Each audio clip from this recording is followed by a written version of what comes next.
Hi welcome to ARK TV.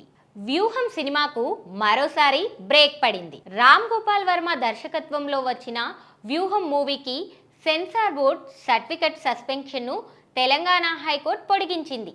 మరో వారాల పాటు సస్పెండ్ చేస్తున్నట్లు ఉన్నత న్యాయస్థానం పేర్కొంది. సెన్సార్ బోర్డు గతంలో ఇచ్చిన సర్టిఫికెట్ను క్వాష్ చేసింది. 3 వారాల్లో మరోసారి సినిమాను పరిశీలించి సెన్సార్ సర్టిఫికెట్ ఇవ్వాలని సెన్సార్ బోర్డును ఆదేశించింది. మరోవైపు ఎగ్జామింగ్ కమిటీ ఇచ్చిన సవరణలను రివ్యూ కమిటీ పట్టించుకోకపోవడంపై హైకోర్టు ఆగ్రహం వ్యక్తం చేసింది. మరోసారి 2 కమిటీలు సినిమా చూసి తమకు నివేదిక అందజేయాలని ఆదేశించింది.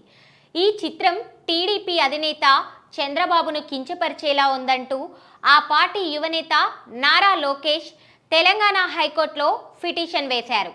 ఈ పిటిషన్ను విచారించిన హైకోర్టు సినిమాను విడుదల చేయవద్దని గతంలోనే ఆదేశాలు జారీ చేసింది.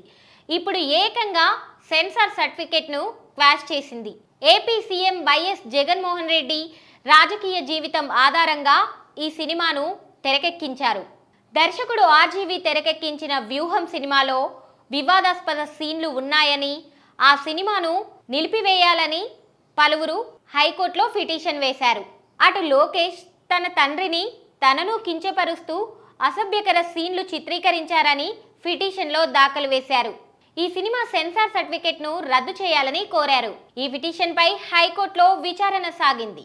ఇరు వర్గాలు తమ వాదనలను వినిపించారు. దీంతో సెన్సార్ బోర్డుకు హైకోర్టు కీలక ఆదేశాలు జారీ చేసింది.